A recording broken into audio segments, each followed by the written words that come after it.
There's nothing wrong with that strategy. It's a good strategy, in fact. What you find, or at least, and I've certainly found this, is there's sort of a point with a lot of Amazon sellers that I call it the stall out point. And by that, what I mean by that is you get to like $300,000, $400,000, $500,000 of revenue for your product, and you're happy, and it's a lifestyle business, and you're putting some nice money in your pocket. That's great. Bright Ideas, episode number 357. Hey, I know what'll cheer you up. Welcome to the Bright Ideas Podcast, where we let proven experts help you to find the next bright idea to implement in your business today. And now, here's your host, Trent Dyrsmid. This is unbelievable. Its true force has never been fully understood. Hey, everybody. Welcome back to another episode of the Bright Ideas Podcast. As always, I am your host, Trent Dyrsmid, and I'm here to share the stories of today's most successful online business owners, and more importantly, to help you to extract all the best golden nuggets that you can then implement in your business starting today.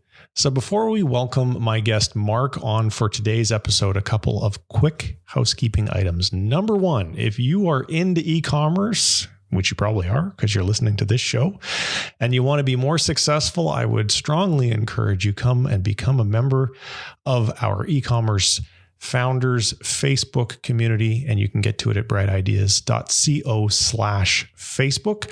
Number two, if you want to know more about what's going on in my head, get exposed to the growth hacks that I am discovering as I work on improving the success of my software company, Flowster, follow me on Twitter. I post content there that I do not post anywhere else, and you can find me at Trent Dyrsmid on Twitter.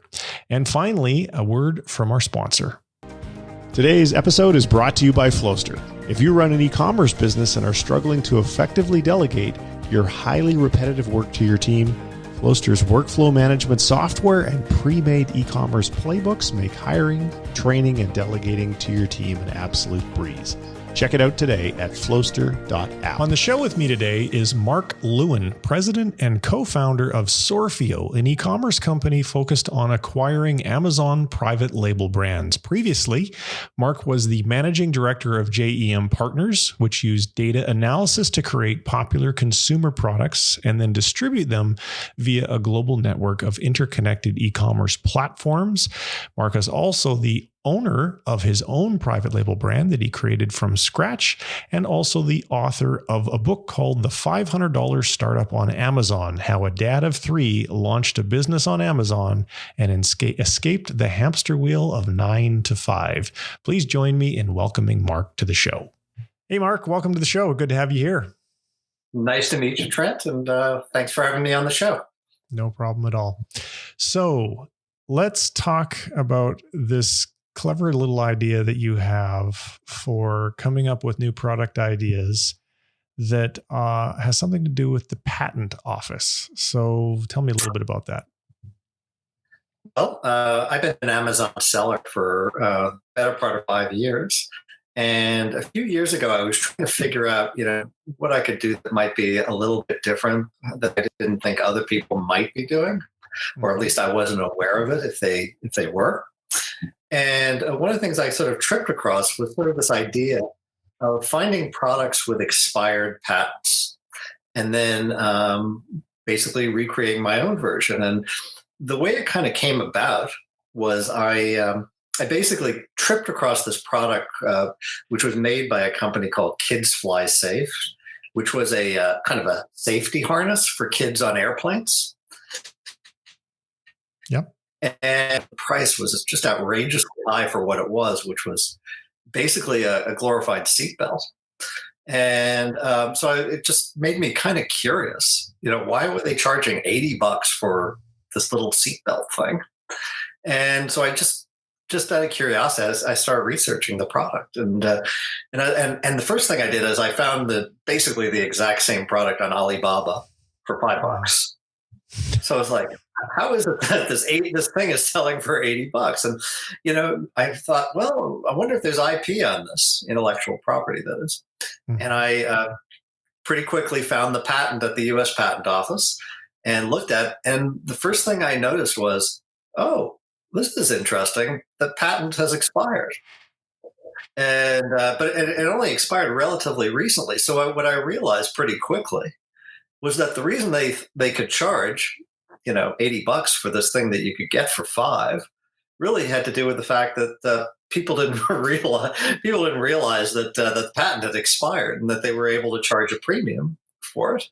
And I thought, oh, well, what if I go find products with expired patents and then start competing with them? I could charge a lower price and still make a very nice profit at the same time. And so that's kind of what I started doing and looking at. And believe it or not, I just kept on finding more and more products like this. It wasn't that hard to find. And one of the, I'm sorry, go ahead, Trent. No, I was just going to ask you. So let's unpack this and make sure that the audience is able to replicate what you've done. So first off, tell me how, when you started to research this product, how did you find it on the Patent Office website? Well, like most websites, the Patent Office website has a search function. Now, I honestly, it's not a great search function. It's a government site, so they don't really make usability a big factor in it. But if you kind of dig enough, you can basically set it for a way to search it, so that you're only going to get those things with expired patents. And just by way of background for your audience, typically patents, or I should say utility patents, which are a patent on the way something works, they typically go for 20 years. And design patents are usually last something like 15 years. So all you really have to do in the search is go back, 20 years or more to find those patents with expired patents, or 15 or 16 years or more for design patents. So it's not that complicated to find. But the trick then is you find these interesting expired patents, and you kind of sort through them. And then what you do is you go back to Amazon and you sort of try and find the products that basically match those expired patents. And that's what I did, is I started to do that. Okay. So once you do that, you've identified, okay, so this product on Amazon that's seemingly selling quite well based upon the number of reviews and so forth. Yeah. And it sure looks like it's the same product that now there's an expired patent. So there's an opportunity for you. What do you do next? Well, then you just go into research mode. So you first look at the, kind of do your research on the product, just like I did with the kids' safety harness. Mm-hmm. And you kind of say, okay, are they charging a premium for it? And 9 times out of 10, the answer is, yeah, they are charging a premium for it because they have the patent. And then I usually go to Alibaba or other sites or other suppliers and see kind of what that kind of product might be available for in the marketplace. And then if I think it makes sense generally as something I want to do, I pull the trigger. So I actually wrote a book that talks about this. And I actually include in there a number of products that I saw that have fallen off patent. So one of them was a kind of a sun hat for kids. Mm-hmm. That was developed by a company called Sunday Afternoons, and basically, it sells for roughly $25 on Amazon, and basically, again, it's available on Alibaba for, I don't know, certainly less than $5. And I saw that the patent had expired, so I talk about that. There's another one that I sort of came across, which I was amazed how well it sold at what price one, which was the Bottom Buddy, which was basically so it's a device that makes you wipe your behind more easily if you're overweight or handicapped in some fashion. And I looked and it sells for like I think it's probably $50 or $60. Mm-hmm. And again, found the patent had expired. And the actual price of that, again, is something less than $5. So, mm-hmm. So I could probably offer that kind of product instead of $50, I could probably offer it at, something less than maybe 30 or 40 and still make a healthy profit on it without violating anybody's IP. Okay. So your book is called The $500 Startup on Amazon, How a Dad of Three Launched a Business on Amazon and Escaped the Hamster Wheel of 9 to 5. That's a mouthful. Yep. When did you write it? Just came out, meaning a few months ago. And, I wrote it to sort of tell my story. I realized there were a lot of Amazon books out there that told you kind of how to sell on Amazon, but they tended to be kind of technical in nature. Mm-hmm. And I wanted to write a book that not only would help people understand how to sell on Amazon, but also sort of tell it through the prism of my personal story. Mm-hmm. So that's how I want to be different. And because we haven't dove into that a bunch yet. I mean, from the patent perspective, I think we've exposed the idea. I think people now understand that there's an opportunity there. And I don't think there's a whole lot more to explain with respect to the finding products that are coming off patent, because once you've identified an opportunity, then it's just standard product research, which has been covered God knows how many times by how many other podcasts and how many other YouTube videos. So I don't know that we need to cover that in detail here. But is there any other details about the process that we haven't talked about yet? I think it's pretty straightforward from that perspective. One of the things that I actually tried to create a business that would make it easier for people to find these products. I actually never launched that business, but the reason I didn't is because I wanted to match Amazon products with expired patents. Turns out that's a little harder to do than I realized. So I never actually went forward with that business. But you can still do the matching by just sort of finding the general product and kind of doing it in a kind of a manual type way. I was just trying to figure out how to automate it. So for someone who's listening to this who hasn't yet pulled the trigger on starting their own Amazon business, or maybe they have and their first product was a flop, which is oftentimes the case. It was for me. My first two products were flops, as a matter of fact. What advice would you give people to want to start selling on Amazon based upon your personal experience? I think the most important piece of advice is, and it may sound simple, but it's just take a first step. I have a lot of friends who are very, very smart. They're wonderfully analytic, but they kind of talk themselves, because they're really, really smart, they talk themselves out of just about anything. And because Amazon there's so much data on Amazon, you can analyze a million ways why you shouldn't sell on Amazon. But I think the fact of the matter is a huge opportunity. But you just have to kind of get over the analysis paralysis problem. That was really my problem to start. Eventually, my first product was darts, and I just struggled, to figure out what to sell. But eventually, I just said, "Screw it! I'm just going to start. Darts is it." Even though I have no interest in the game and I've never played the game, I was just going to do it. And that turned out to be a really good product to start with because it worked out pretty well. But so that I think the best advice I would say is just to begin, and don't be afraid. The truth is, you don't have to spend that much money to start usually, and usually for most people, at least in my experience, it's like anywhere from $10,000 to $20,000 you can really start with and really get a real product going. Mm-hmm. The thing that I find amazing, and it's all to do with paradigms and how we look at things, is people won't bat an eye to spend $100,000 on a college education.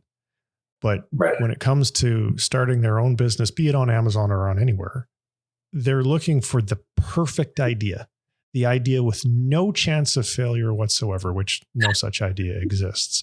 Right. Well, what they fail to understand is that when your first idea is a flop, it's like going to school. You're still going to learn a whole bunch of stuff. And instead of spending $100,000 in 4 years of your life to get an undergrad, you're going to spend maybe $2,000 and a month or two or three, but you're going to get a massively valuable education, which will then help you to make a better decision on product number 2 and then product number 3.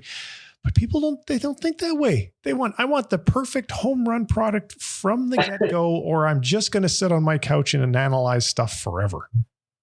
Well, there's a line I sometimes use. They call it the curse of the overeducated. And the curse of the overeducated really is fear of failure. Mm-hmm. And for me, when I started doing this, I had started a number of different companies over the years. And the most recent one I did before I started selling on Amazon was a huge rocket ship until it crashed and burned to earth, right? And I had raised a ton of money from venture capitalists and such in order to do this particular company. And I was just kind of licking my wounds afterwards. And I was like, oh God, I really don't want to find a job. I really don't want to interview for a job. I really, really don't. And I also didn't want to go through the process of raising money again, which was also, challenging. So I was like, what can I do, to that wouldn't require me to go raise a ton of capital? And I went through a whole bunch of different ideas. And I often call that process of thinking of ideas, I call it the genius to idiot cycle, which means everything I think of course, is sheer genius because I thought of it, right? Mm-hmm. Until you realize it's just the dumbest idea ever. And you kind of go through this up and down process of good ideas and bad ideas. And eventually I sort of settled on the Amazon private label model because it just, it was low cost. It seems like a really interesting opportunity. And I just treated it as an experiment when I started. And again, darts was the first example of that. And I just, I just locked on that one. I found a supplier in China. I had it shipped from China directly to the Amazon warehouse. And off I was going. And I was very fortunate on that first one that it worked. I actually didn't even tell my wife that I was doing it in the beginning. I was like, some risks are just too big to take. But she's a very analytical person. Yeah. And so I was thinking, okay, let me gather a few months of data on this before I tell her what I'm doing. And if I have data, she'll find it to be okay. Yep. So for folks who maybe aren't super familiar with this space yet, or maybe don't see the big picture, one of the things that I do want to make sure people understand is what is going on in the Amazon private label ecosystem these days. And over the last 6 months, there's about 8 or 10 companies that have collectively raised over $1 billion. Several of them are my customers of my software. And that's how I was actually on a call before this, like 15 seconds before we started recording. I was doing a training with these guys. And they're in the business of buying existing Amazon FBA brands. And so this pool of companies has $1 billion to spend.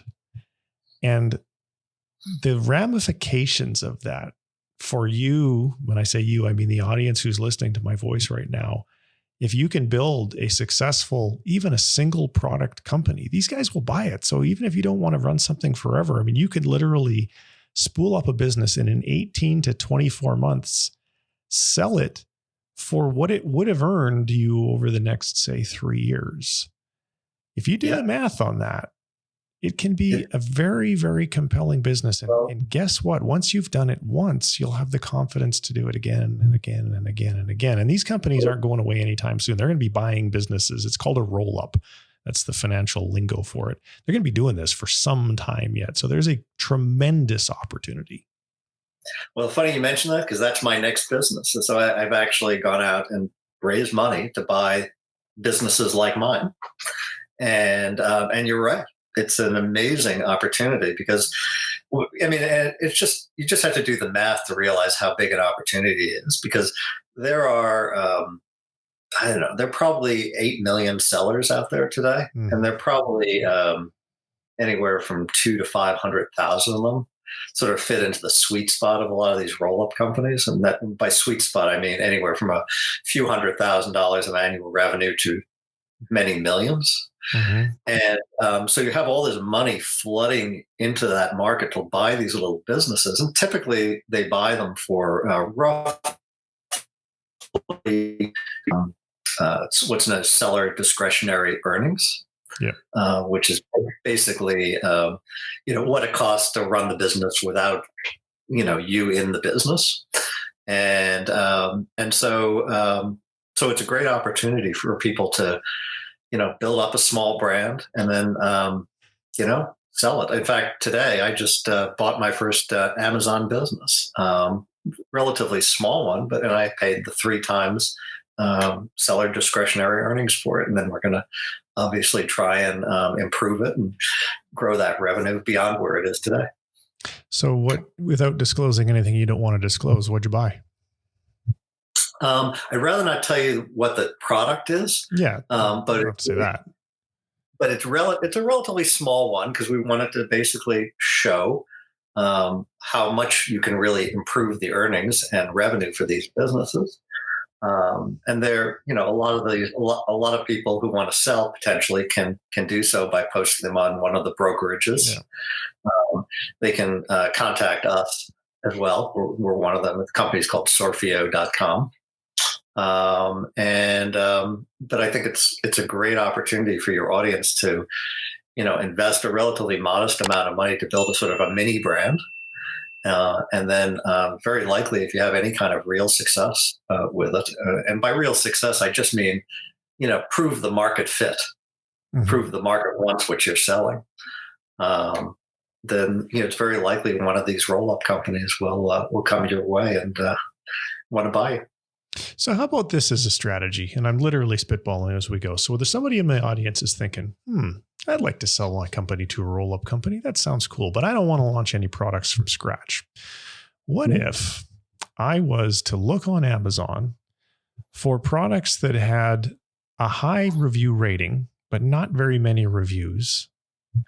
And maybe as a part of that research, I'll find some real micro brands, people who, they created a great product, but they just weren't very good at marketing it.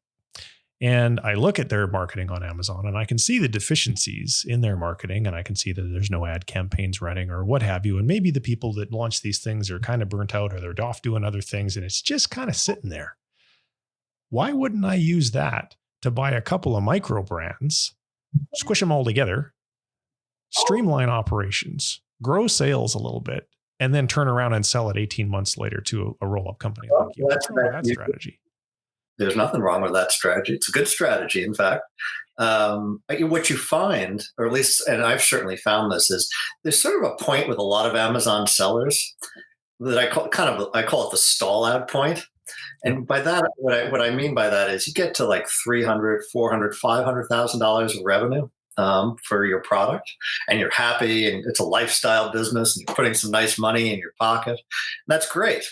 But in order to go from say $500,000 of revenue, and you want to go to $1 million or $2 or whatever, you actually have to invest real cash to get to that point in terms of advertising and inventory and all the things that you would need to do. And what happens is a lot of these guys don't want to do that because if I'm putting $100,000 in my pocket every year from this business, to take, 20 or 30 out of your pocket, which you might want to use to go on a vacation or something, and putting it in advertising, doesn't necessarily sound like something you want to do. So you're kind of left with this interesting conundrum if you're an Amazon seller, which is you either find investors to help fund it for you, but if it's a lifestyle business, you tend not to want investors, or you take on more debt, which has pros and cons associated with it. And a lot of people don't like taking on more debt. So you find that there are a lot of these Amazon businesses that just sort of stay in this sort of cash flow mode, even though their potential upside might be, quite significant.